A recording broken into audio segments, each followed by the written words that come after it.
Hello and welcome to the D and A of Home Interiors, the podcast which is all about empowering you to make confident interior and furnishing decisions for your home.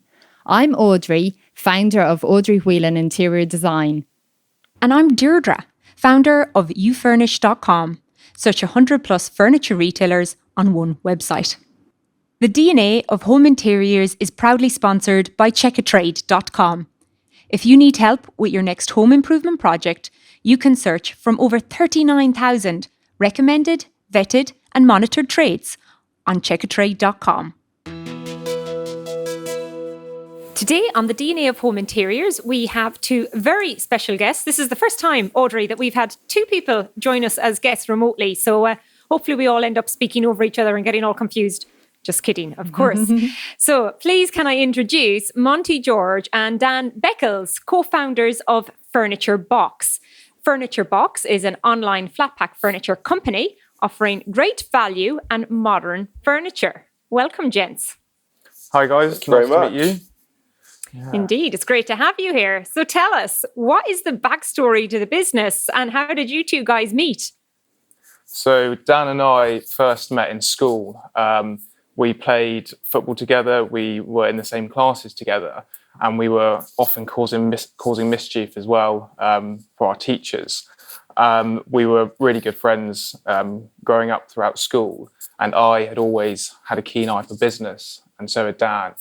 I started selling online when I was about 12, and I used to sell lots of different products, including iPhone cases and consumer electronics. And it came to a point where I wanted to build a brand around a product that I really loved. And someone said that furniture was an industry that was growing online. And I saw that actually there's lots of scope to furniture, and there's lots of different elements to furniture. There's lots of different styles, and it seemed like something that I would want to go into. Dan was just leaving for university, and I don't know, Dan, if you want to pick up and let them know what happened. It was in year 13. I was going to go off to Loughborough to study economics, and Monty came and had a chat with me, and I remember thinking it over and thinking, this is a great opportunity, and if the worst comes to the worst and it doesn't go very well, I could always just delay a year, have a gap year, and obviously now 6 years on, never went to university, and Furniturebox is thriving. I think we built the business initially just the two of us. We did everything for the first 3 years. We wanted to make sure that we were giving customers a really, really good offering and able to expand the business as quickly as possible. And to do that, it was just the two of us running it. So we would go out to all the trade fairs, find new exciting products for our customers and bring them in and then list them on various different platforms online. And then after about 3 years, we were able to expand the team, and we've seen quite rapid growth in the subsequent 3 years and have managed to build a team that is really keen to make big progress in this industry. So yeah, it's quite an exciting time for us. Wow. So is furniture something that you've both always been passionate about, or was it much more of a kind of a pure business decision that this is where there is, a gap in the market, specifically online? For me, the excitement was always business, but furniture allowed a huge expansion within business, and it allowed, because there's such a different range of different furnitures and there's so many different products, and excitement of finding new products, developing new products, new designs was the really exciting thing for me. And I think, Dan, you soon shared that. Yeah, I'd be exactly the same. And I think the passion for furniture has also grown because initially when we started out, we had a very limited range of furniture, but there are so many different elements to furniture. And we've recently just taken on lighting, and we're doing more sofas and beds. And so that passion for myself and Monty's certainly grown a massive amount from when we started. And we love going out and sourcing new products and listening to what our customers want. And that's, I think, one key thing where we did everything for the first 2 years. We really understood what our customers wanted and needed. And so we went out and then found and developed products that suited our customers' needs. And so that's something that we're really, really passionate about, and we absolutely love doing. So when you say about developing products, is that you're actually designing your own ranges that don't exist elsewhere? Is that what you mean? Yes, yeah. So we do a bit of both. We might see something that we like and go and develop something similar, but we also listen to what are the peeves of our customers, what do they struggle with, and what do they want to see improved. And we then look at the designs we have and how we can make them better. And so, for example, it could be that we've designed a beautiful table, but the base is getting in the way of the chairs because a customer can't tuck the chairs under fully. And so we would then look at maybe designing a similar table, but something more practical. Or we might have a customer call up and say, oh, I absolutely love this table. It's a shame if you don't have a console table, for example, or do you have any matching side tables to go with this? And so it's a bit of both, but that's the really exciting part, because taking a product from an idea or even just a drawing, and I'm sure Monty will talk about this, but he loves his drawings, and often in our meetings, you can't initially envisage them, but then suddenly they come out, and our suppliers have made a product that's extremely popular with our customers. So can't quite articulate my thoughts in words, so end up having to draw it, and it looks a little bit rough, but then when we send it over to the suppliers and they firm it up, it normally comes out quite well. So we've done a few of those. Yeah, it's always an exciting experience. Well, I love that you mentioned about practicality as well, because obviously design is really, I think, what attracts us to products. But when you're in your home, it needs to be practical on a day-to-day level. Mm-hmm. And that example, Dan, of the chair and the table is, it really brings it home. I was actually in a hotel yesterday, and I was having a meeting with the owner, and I moved my laptop bag from the side of me to my back as if it was a cushion. And he was like, yeah, the designers, they designed this now and it looks great, but actually it's not practical at all. And there you are, and the seat is too deep. Now, it's too deep for anyone. I'm small, but it's too deep for anyone. And it's really important to think about that end user. What do you find is the feedback from your customers around their key gripes when they come to you looking for furniture? So I think one of the key things that customers are coming to us about is the assembly. Most customers don't want to spend hours assembling a product. They want a really quick assembly process. So that's one of the main areas. And one thing we've done to combat that is produce assembly videos. So we're just rolling it out at the moment. But when a customer receives a product, they will have an instruction booklet with a QR code that they'll be able to scan. And once they scan that QR code, they'll be then sent to an assembly video. So what we're trying to do is improve that customer experience. So they're very easily then able to see the product being assembled and then replicate that themselves, which means that they're not spending ages assembling a product and getting stressed, and they're able to enjoy it far quicker. Dan, I don't know if there's anything else particularly that you see customers. Nothing in particular. It's sort of not related to the product, but the delivery service is another key area for customers, especially when ordering online, and making sure that that's right up there and top notch. But I think Monty's hit the nail on the head with assembly, and I know myself from when I've tried to assemble lots of different things, often they don't come with very good instructions, and you have to sort of use your intuition to assemble them. And there's nothing more frustrating than getting 80% of the way through an assembly guide and then suddenly realizing in step 2 you should have done it a different way and having to take it all down.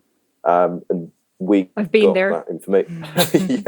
It's not fun at all. And so that's you realised there was a screw on, or there was a little hole on one side of it. So I screwed everything in and realised it was back to front. There's a really famous large warehouse brick and mortar company that are renowned for that. I'm not going to mention their name though.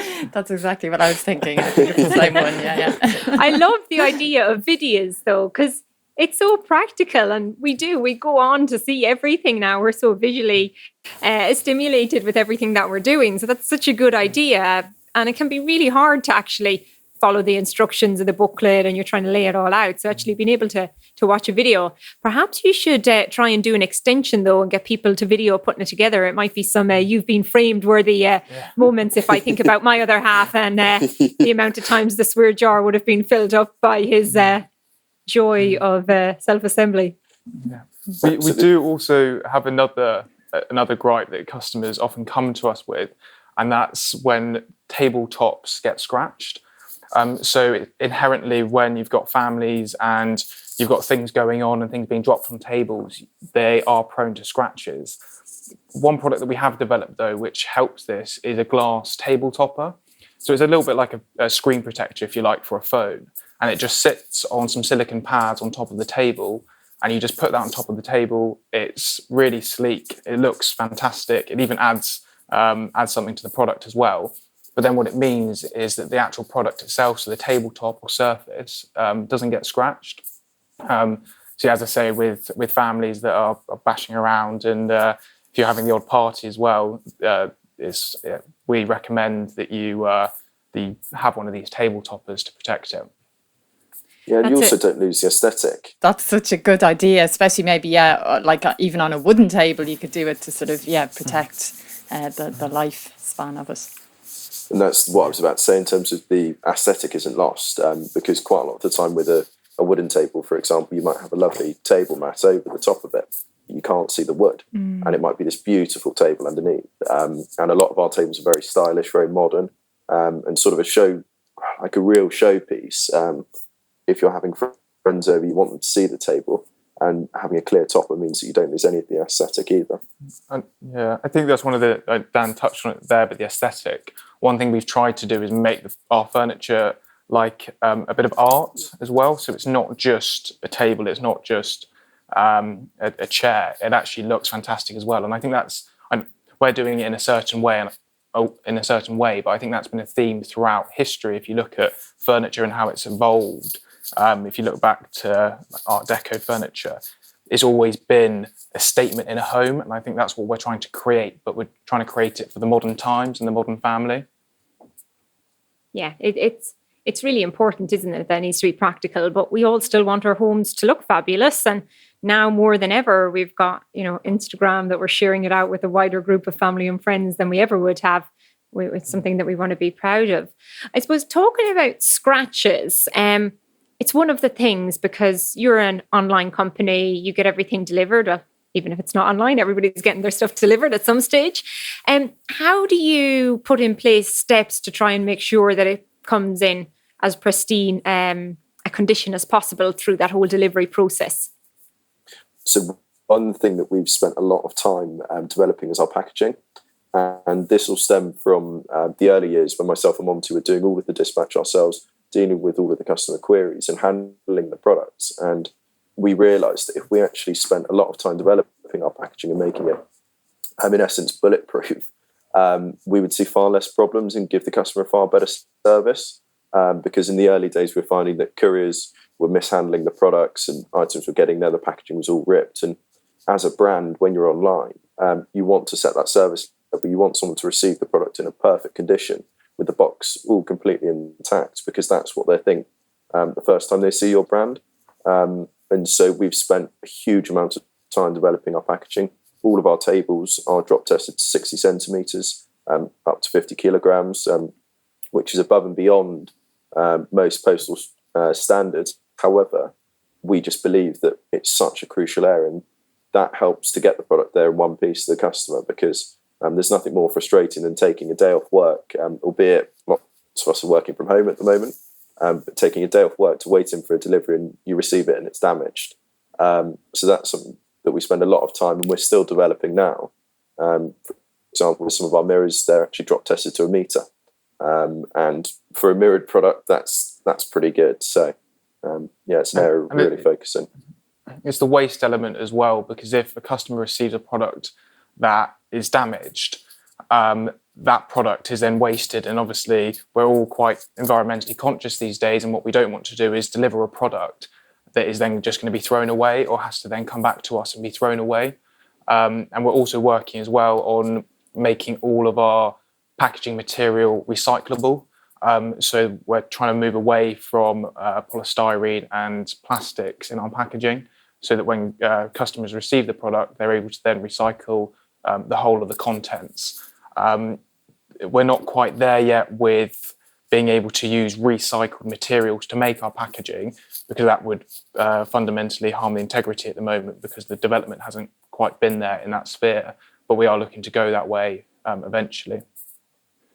Wow, yeah, it's such an important aspect of that online customer journey, isn't it? And I think, it's making me kind of think of conversations I have with clients and sort of their fears about purchasing, particularly big or delicate items online. And that's certainly, one major concern. And, even if the company is known to be, very good at replacing things, refunding things, whatever it is, it's more than that, isn't it? It's the hassle factor you talked about, or just prolonging the whole time, in sort of getting that thing into your home. But then the other area would be, people sort of feeling apprehensive about purchasing online, not being able to see the objects in real life. So kind of transitioning on from the old kind of traditional approach of sort of going to a showroom or a shop and actually being able to kind of look at everything in person. And so what would you say around that? I mean, was that kind of a challenge, particularly sort of even 6 years ago? I suppose, that's a long time ago in terms of online shopping for furniture, isn't it? And what kind of things have you maybe had to do to sort of help people, get more adventurous in that way? One thing we've really invested heavily in is product merchandising to ensure that the customer can see the product as best as possible before they buy it. No one wants to receive a product and be then underwhelmed by what they receive, or not think that they've received what they bought. So we have about 12 different images for all of our dining sets. So when you're flicking through the product, you're able to see different angles, different elements to that product. So you're able to get a much better feel for what you're buying. We are also doing product videos which pan around the product. And if there are moving elements, for example, an extending dining table, it will actually show the video of the moving element and how that then opens up. So customers then get a real idea of what that product's going to be like in their home and helps them inform their purchase. So we see very, very few customers that receive a product and then are unhappy with it because it's not depicted in the right way. We then have a description that will also aid that. So the two combined, or the three elements combined, the pictures, the videos and the description all help. Dan, I don't know whether you want to touch on reviews as well. Yeah, I was just about to say another really key element is the reviews side of things, particularly online, because, as you say, customers can't feel the product themselves, so they can see the pictures, but they want to know that what they're purchasing, someone else has purchased, and want to know someone else's thoughts on that. And so we really put a lot of emphasis on trying to get customer images, and we've got a massive bank, not only on our Instagram, which we really try to push of what customers have done, because I think it also gives people inspiration, because someone might be looking at their dining room and thinking, I really like this dining set, but I don't know what I'm going to do with my dining room. I don't know how to set this up. And it gives customers inspiration. I often find myself going onto Pinterest and Instagram if I'm looking at my room and saying, right, how am I going to design this? What am I going to do? And so we've managed to produce a real bank of pictures that customers have sent in, genuine images. So it's not studio images, it's in actual homes. And I think it gives customers a lot of confidence looking at those pictures, because they can then visualize it in their own home as well. We really push on Trustpilot as well, with 4.9 out of 5 at the moment on Trustpilot. And I think it's as the name sort of says, it's the trust in the brand. And someone can come onto our site, they can look at the customer images, they can look at all of the reviews, they can look at our Trustpilot score and see genuine feedback from customers. And I think that gives them a lot more confidence to purchase online. I know myself, if I'm purchasing something online, I won't purchase something if it hasn't got a review. I'll often look at the reviews and I'll go straight to the bad reviews and read any of the bad reviews before I go to the good ones. So I think in this day and age, it's absolutely crucial when selling online to have a bank of reviews from genuine customers. I do the exact same thing, Dan, and you can rule out if somebody's just being a bit maybe OTT, or if you think there'll be an issue with it. So moving away from the assembly and delivery and having the confidence online through the videos and the imagery, let's move into sort of what items of furniture that people are purchasing or what you're seeing. And maybe I'll start off with a personal question. What would be your favorite item of furniture? What's the one that you sort of gravitate towards at trade shows? For me, it would be an extending dining table. Oh, you've used up Dan's one. It's okay. You can agree. That would make you great partners. Yeah. Yeah. I think one because we specialise in dining sets. So yeah, dining sets and dining tables has a very special place in our house at the moment, and probably always will do, because we built our range with a huge versatile dining set group of dining sets. So yeah, the extending dining table, you get two in one essentially. So you can get a small table which you use the majority of the time. However, when you have guests, you obviously can extend it out, and it can be a completely different object. So I think that's one key product that I would definitely recommend to anyone. Dan, I don't know if you've got a different one. Yeah, I was going to say, but Monty's stolen mine, because I absolutely love a gadget, and in particular a kitchen gadget. And I feel with an extending dining table, it's quite a cool feature, because you can have it at one length and then you can very easily just pull it out, extend it. And I think it's the whole mechanism I find really interesting. And we've developed a lot of extending dining tables, and we're developing more and more, because people with smaller spaces quite often might have more people over. And where I think space is becoming a bit of a premium in a lot of dining rooms, having the option to make your tables bigger is far better than having a table that's maybe 2 meters in length the whole time, because sometimes you might want that extra space. Sticking to the dining theme, another product that I would sort of say is one of my favorites is dining chairs, because there are so many different dining chairs, and I find it really interesting, the different styles that are coming out now. And you've got velvet, you've got leather, you've got fabrics, and there are so many different varieties, and also a lot of different colours that are now coming back into fashion. There's obviously, you've got mustard colours, which for myself isn't necessarily something that I would put in my own home, but I think there's so many different options and colourways that you can do with chairs that's a really exciting product, especially when we're developing them and looking at them. That's something that I really enjoy. So yeah, outside of extenders, there is another product that I did think of while you were talking, Dan, and that's one mirror that we do, which is a crystalline mirror. It has no practical function as a mirror, which might put some people off, but it is a huge statement piece that goes on the wall that is more a piece of art. And I absolutely love it. I think it's aesthetically, it looks really, really good. We do them in two sizes. The big one is massive. But yeah, on the wall, it looks fantastic. And you can put it in a hallway, or you can put it in a dining room, and it will really just bounce the light all around the room and really set the room off. So yeah, that would be another one of my favourites. To be honest, we should probably stop there, otherwise we'll keep going on and on about all of the furniture really we sell and how keen. much we love it. So. I'm really keen to check out the mirror. And Dan, we were getting along so well there. I thought we were all aligned, and you've just told me you don't like mustard. I'm a big fan of mustard. So there we go. Audrey, I've never asked you, but is there a one piece of furniture that really excites you? Yeah. I was sort of thinking in my head there, just in case you spring that question on me, what would I say?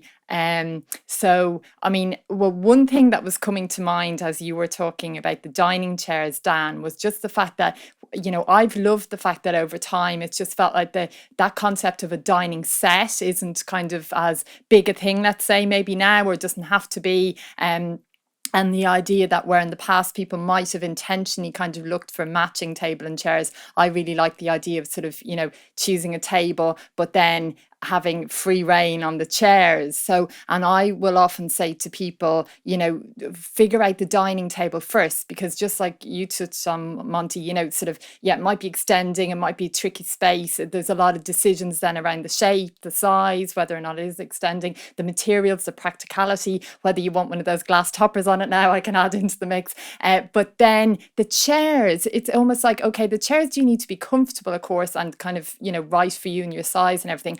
But there are so many chairs, and generally they all take up approximately the same amount of room, give or take, sort of round a table. So I think it's more about then that personal choice of what suits you, but I think you'll always find something to go with the table. And so it doesn't necessarily have to be matching, it can be contrasting, or maybe you even mix up the chairs and have a selection of them around the table. So that even gives individuals, you know, their own opportunity to kind of find the one that's right for them. So I thought of that, but to sort of directly answer your question, Deirdre, I mean, obviously I'm constantly looking at all types of furniture all the time. So I'd say, I mean, I'm a huge coffee table fan, I have to say. And I was going to be a coffee table person. And we've had some, interesting debates and conversations about coffee tables versus ottomans and various things in the past, myself and Deirdre. But I just think, I suppose that's another item, maybe a little bit like what I said about the dining chair, in that kind of, there's so many of them out there that, you know, often to me anyway, it can be like this kind of, I don't know if like indulgent purchase is the right kind of thing, but it's something that kind of, it's a functional object, but it's also something that can really kind of, you know, add that extra something to a room. And it doesn't have to be massive at all, or maybe it's a couple of smaller ones that you kind of put beside your sofa if you want to keep the middle bit free, but you can move them out as and when you've got people there. So I just feel like they're sort of almost like accessories kind of to the space. Quick shout out for our sponsor, checkatrade.com. Search recommended tradespeople online with checkatrade.com. Do you have any insights, gents, around what people do as they're expanding their families? How are they changing their home, adopting their furniture, adding new pieces as you've got a growing family? Because I suppose that was one thing I thought about, your extendable table, and maybe it's just lockdown as well in COVID, but do you need to use it for an office as well as using it during the day, etc., etc.? But how are you seeing people's lifestyle evolve, and what's causing that impact then through to furniture purchases? I think you touched on it there. I think the biggest one is people using their homes as office spaces. So whether that's actually having a dedicated office within the home, or whether that's just using the kitchen table, I think people realise that actually they need a space within their home where they can work. Or if you're like me, a few different spaces where you can move about during the day to work, because you're not, you don't want to stick to one space. I think obviously the extending tables are a massive one because it accounts for the different amount of people you have. So with a larger family, a growing family, you're able to have one piece of furniture that will then adapt as your family grows. I don't know if there's anything. I think as well in terms of practicality, that's a real key, especially with younger children, that we get customers asking about. I want a product that if my child draws a smiley face on the chair, I can wipe it off and it's not going to be a problem, because I think a lot of people will go for something that looks fantastic when maybe you don't have a family, but as soon as you have something that looks fantastic and you've got small children running around and potentially damaging that, I think the practicality element's there. And so all of our tables are easy wipe, and for example our chairs, our faux leather chairs are easy wipe. And so we've had, I know I mentioned about someone drawing a smiley face, but it was quite amusing. We've had a customer before send in a picture of their child who had drawn lots of smiley faces all over the table and the chairs, and they were able to get those marks out.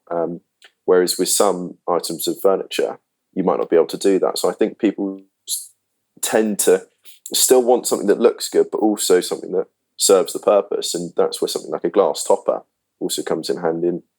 I think, looking at that practicality side of things. And one thing we're also looking to develop with our chair ranges are materials that basically water can just run and other liquids can run off.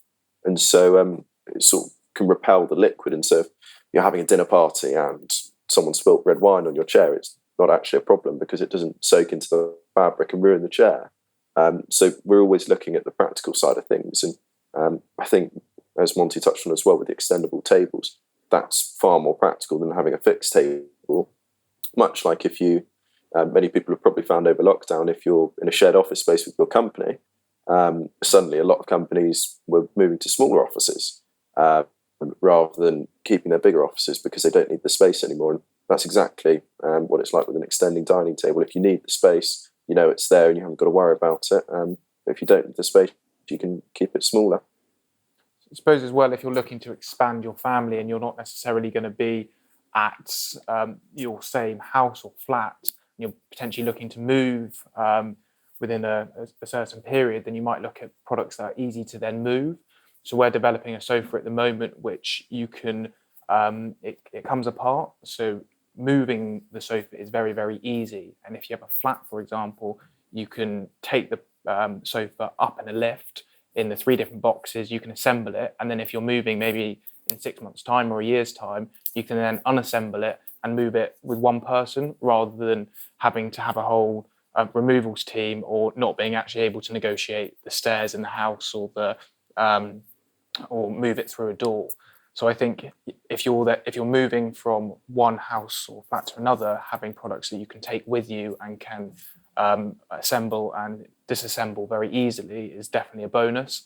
Obviously, with some wardrobes, the thought of taking them down and reassembling them is a non-starter. So I think that's one key element. You don't have videos for the disassembly then as well as the assembly, or is that phase 2? Just rewind.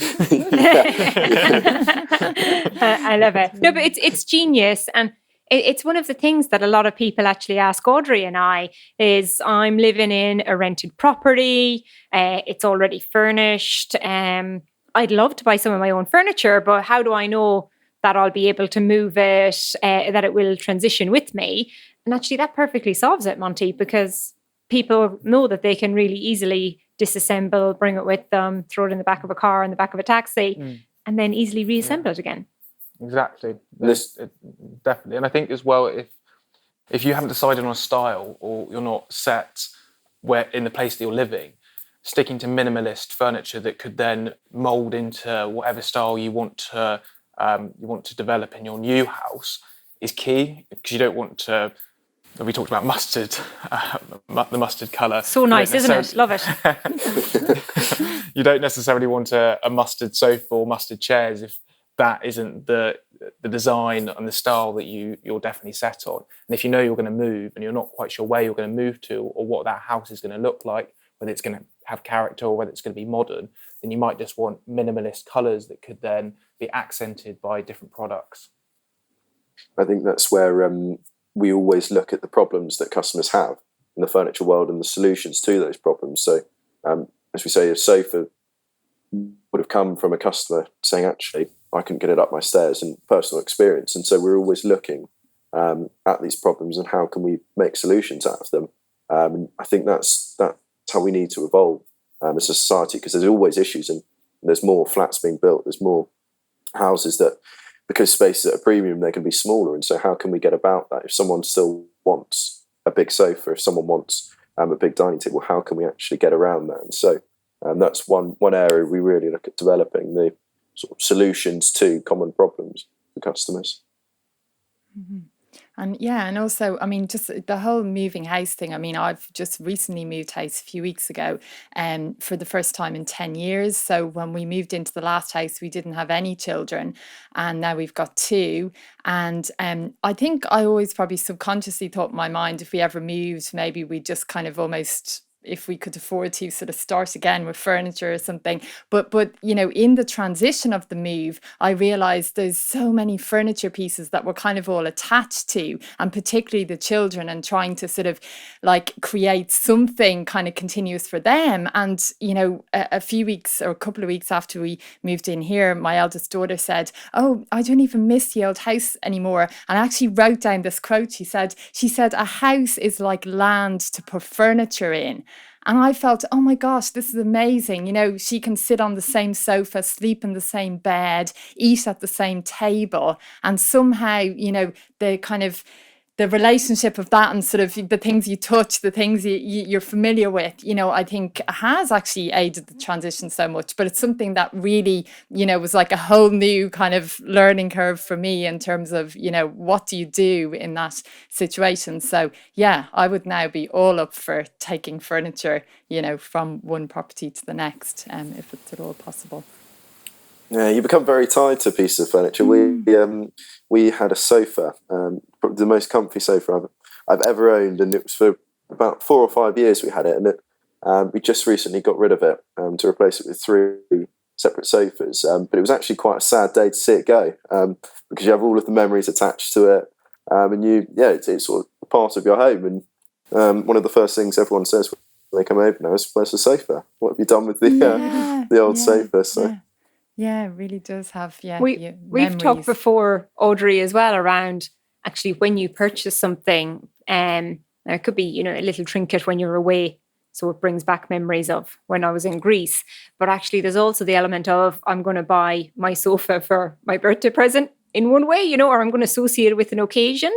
So you're nearly rewarding yourself. And then every time that you look at it as well, you can remember, oh, that was what I bought when I was 30 or when I was 40, or it sort of marks the milestones along your life as well. I just think that it is so emotive when we start to think about it.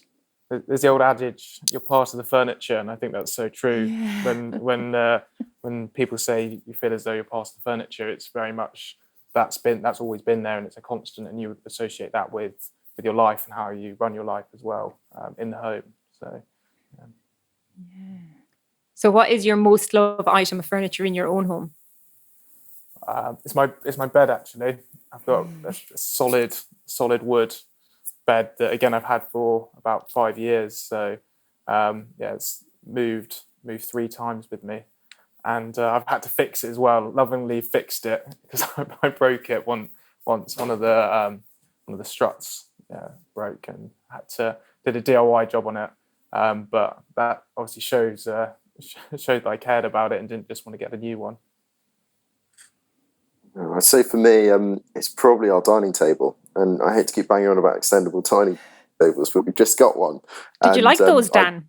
I don't know if I think we mentioned it about 10 times. But I absolutely love it. It's great. And on occasions, I've recently, I think after a few drinks, have decided that I was going to show everyone exactly how it works. Sort of showing it off as a proud father to my extendable dining table. And what about you, Deirdre? I think we need to ask you the question. Gosh, I've put myself on the spot here. I should be prepared to answer these questions if I'm going to throw them out. I was going to say, I think I might know the answer. Oh, what do you think it is? I'm intrigued. I was expecting that you might say your sideboard. I am looking here at my sideboard, so you guys wouldn't know, but I've got a big, very elaborate mirror around my sideboard, and it makes up a bit of a feature wall in the main sort of dining living room in an apartment. So that's definitely my preferred spot. And when I look at that, I just get a lot of joy. And it's funny as well, because it goes back to a point you mentioned, Dan, my big mirror that I really love. I searched for ages to find one. And I can remember being at the Chelsea Flower Show, and I was like, oh my God, there it is. That's the one. Seen it in magazines, I really want it. And I rushed over to the lady and I was like, oh, I love this mirror. How much is it? And I'm going to buy it. And she's like, it's $3,000. And I was like, oh, okay, I'll just be back. I'll, go get my credit card or ATM. So I spent so long looking for something that was in my budget that I could afford. And when it came, it was broken. Oh, wow. So I had to take another day off work for them to come and collect it and drop off the replacement. The replacement was forgotten to be put on the van that morning. So I took a third day off work to get my mirror delivered finally in one piece together. But it was worth it because it brings me a lot of joy now. But, it is the bits as well along the way. And maybe it's your repaired bed, Monty, but actually sometimes it is the story and the frustration and that final triumph, and the imperfections are what make you sort of like it because it's part of your journey with it. You mentioned about the £3,000 mirror, and you presumably had found it a little bit cheaper. Is that correct? You then got shopped around? Just a wee bit. just a bit. Because that's one thing that we really feel is very important, that furniture should be affordable. The actual material cost of making that mirror would have been an absolute fraction of the £3,000. And we want to create pieces that are really stunning, that are visually incredible, that are really solid and can last. But we don't want to put that really premium price tag on that we feel a lot of furniture companies, even mid-range to high-end furniture companies do. So we often say we want people to get the look, but we don't want them to be spending vast amounts. So it's quite interesting that you managed to shop around and find that cheaper because we're big advocates of that. I also think it's the society we're in. People are more frugal. I know I am myself, and people do shop around. Now everyone's more familiar with the internet. If I see something I like, I will go and shop around and I'll find the best deal. And often the best deal might not be the cheapest, because it might be the one that on balance has the best reviews and from the most trustworthy supplier. But people do shop around, and I think it's so important that people do that because, as Monty said there, a lot of companies will overcharge for things, and that's where we like to come in and be as competitive as possible, but provide not only the product but the service level to match that. And so, it's a really interesting thought that you just saying there about the mirror. Yeah, it's one thing that really struck me about your website that I thought, wow, things are really, really good value here. And I was curious to ask sort of, what was that, that sort of equation between not having a bricks and mortar showroom, or what was behind that, and your ability to actually, sell at those prices.